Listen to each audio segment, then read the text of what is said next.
রতনলাল নাথ, তিনি দেখলাম একটা পত্রিকাতে দেখলাম, কালকে শঙ্কর দত্ত ছিল, আমিও ছিলাম, কথাবার্তা হচ্ছিল, আলোচনা করছিলাম। চা বাগানে নাকি স্বর্গ বানিয়ে দিয়েছেন ত্রিপুরাতে, স্বর্গ হয়ে গেছে একেবারে, আর কোনো সমস্যা নেই। গত 24 তারিখে সংবাদ মাধ্যমে এটা দেখলাম। ভালো লাগুক আর না লাগুক, এই চাটা দেখুন,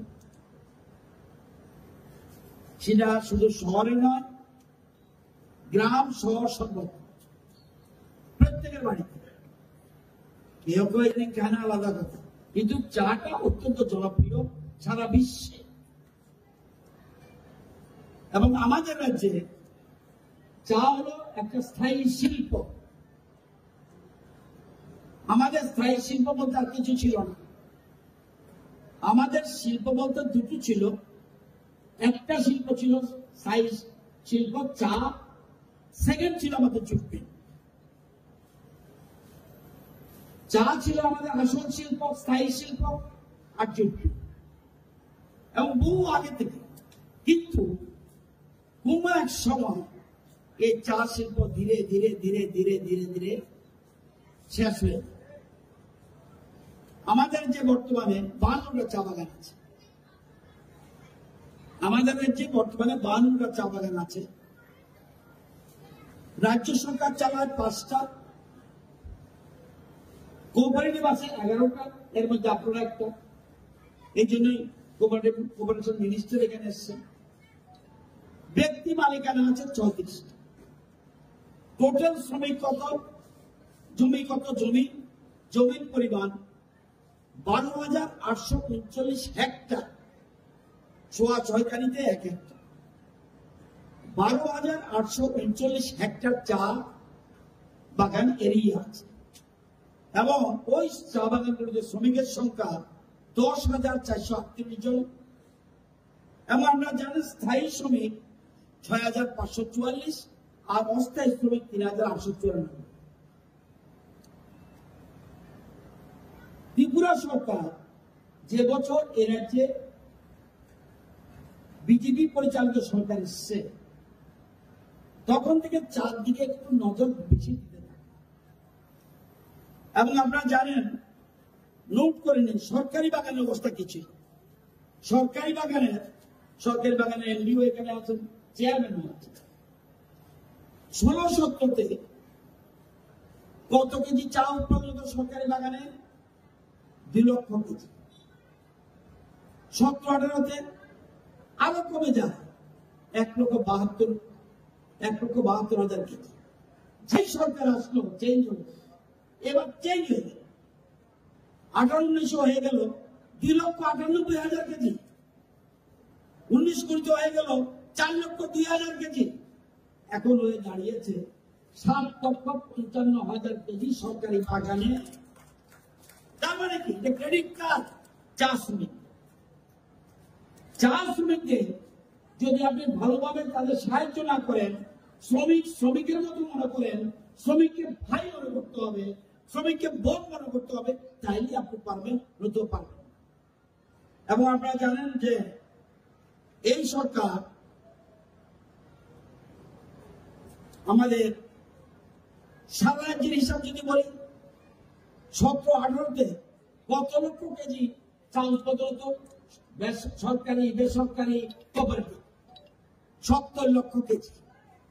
আর এখন হচ্ছে 90 লক্ষ কেজি।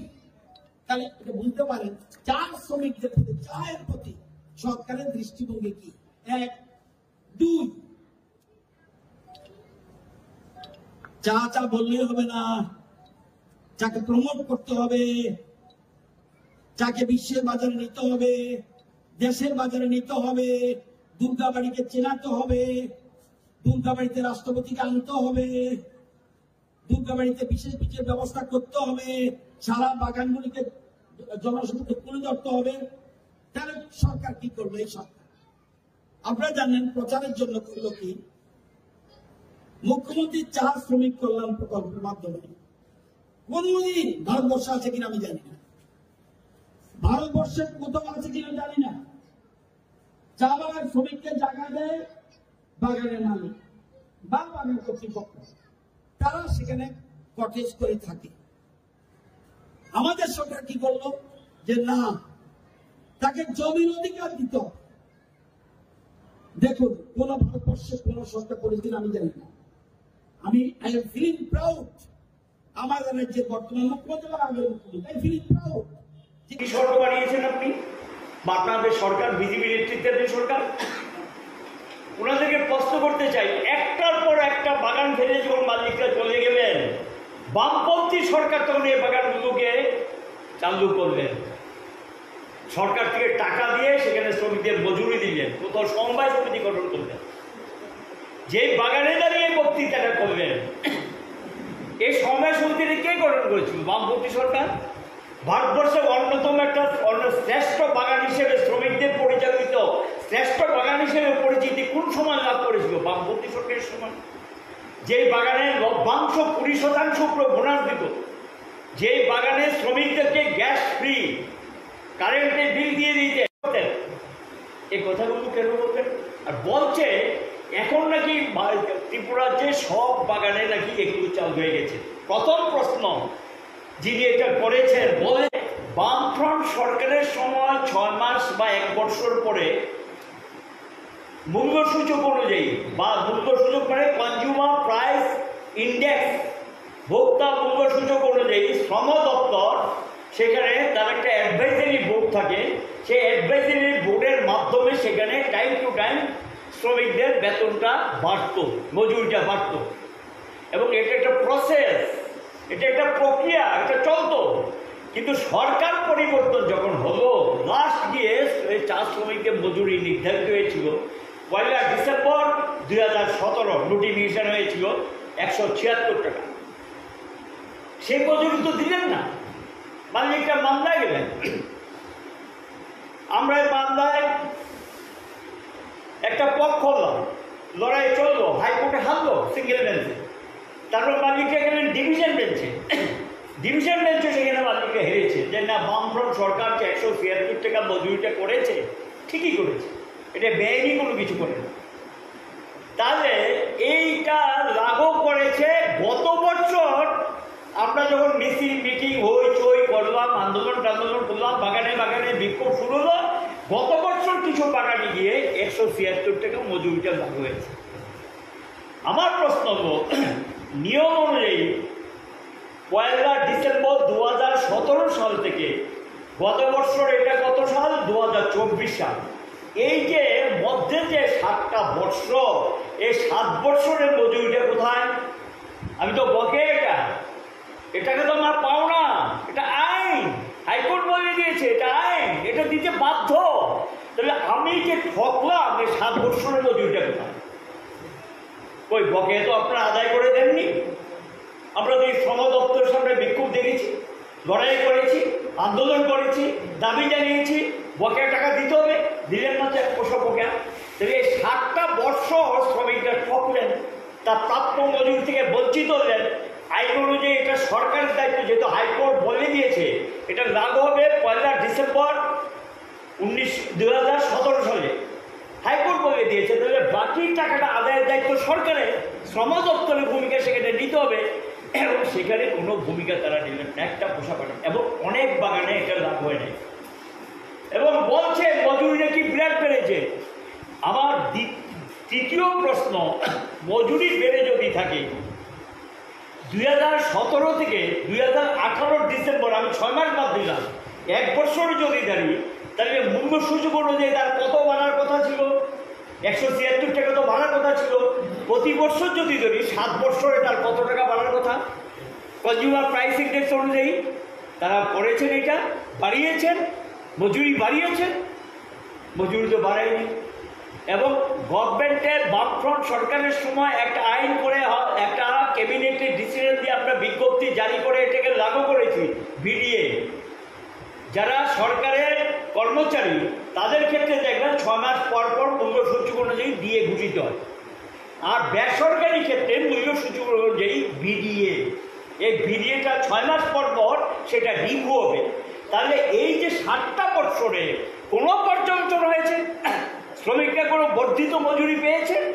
উল্টো আমরা বলছি মজুরি কমেছে।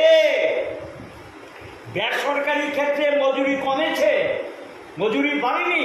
কনস্ট্রাকশন ওয়ার্কার বলুন, ট্রান্সপোর্ট ওয়ার্কার বলুন, সফটওয়্যার এস্টাবলিশমেন্ট বলুন, যেগুলি মেজর, আমি এগুলো বলছি, রাবার থেকে শুরু করে প্ল্যান্টেশন, এগুলো মেজর, এগুলির ক্ষেত্রে মজুরি মারাত্মকভাবে কমে গেছে। এমনকি সরকারি যে স্কিম ওয়ার্কার যারা, তাদেরও নিয়ম অনুযায়ী টাইম টু টাইম ডিএর সঙ্গে যে টাকাটা বাড়ার কথা, সেই টাকাও বাড়েনি, সেই টাকা তারা পায়নি।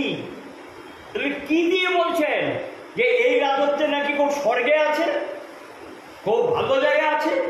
ভিত্তিতে কি, কিসের ভিত্তিতে এইসব কথাবার্তা হচ্ছেন বলে? এবং সেখানে এটাও বলা হয়েছে যে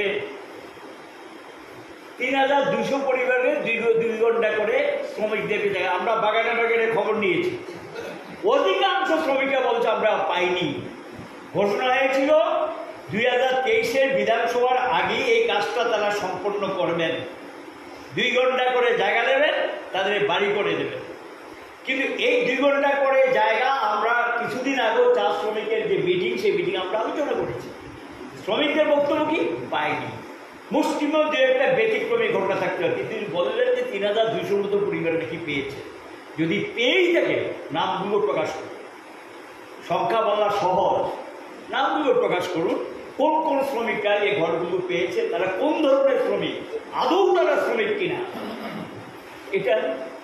এবং বামফ্রন্ট সরকারের সময় বাগানগুলো নিয়ে আপনারা বলেছেন যে বাগানের জায়গা অন্য কিছুতে, এটাকে অন্য কাজে ব্যবহার করা যাবে না।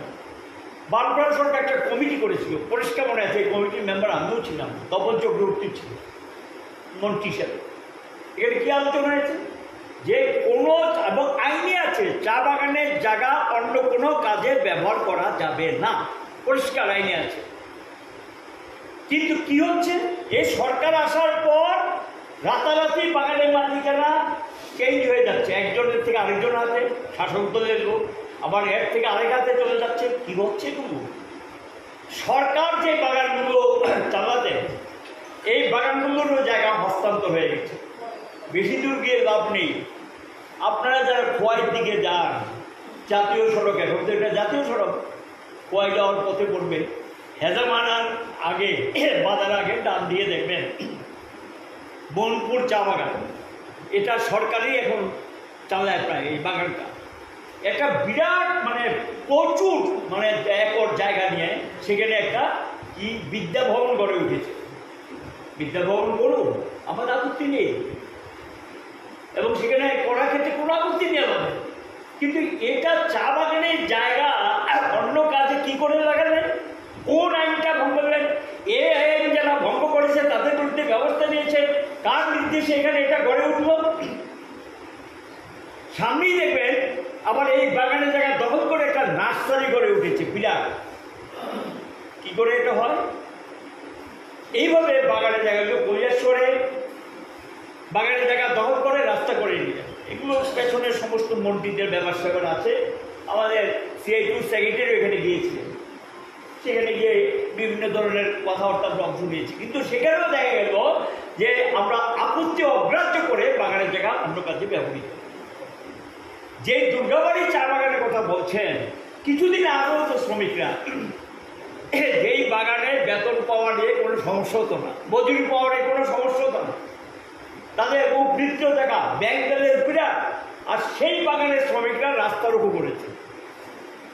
আমরা মজুরি পাই না, আমাদের মজুরি দিয়ে রাস্তার উপর করেছে। এই নিসর্গ যে বাগানের উদ্বৃত্ত টাকা ছিল, কিছুদিন আগে এই বাগানের উপর দিয়ে একটা জাতীয় সড়কের জায়গা রাস্তা অধিকৃত হয়েছে। ঠিক আছে, জাতীয় সড়কের জন্য নিতে পারে, আমরা আপত্তি করছি না, এটা মানুষের প্রয়োজনে জাতীয় সড়ক করতে পারে। সেই বাগানের যে জায়গাটা অধিকৃত হয়েছে, তার যে টাকাটা পেয়েছে, এই টাকাগুলোর হিসাব বিকাশ ঠিক মতো আছে কি? এই দুর্গাবাড়ির চা বাগানের হিসাব বিকাশ নিয়ে পত্রিকায় সংবাদ মাধ্যম নানা ধরনের সংবাদ প্রতিবেশিত হয়েছে, পরিবেশিত আমরা দেখছি তো, এই চলছে।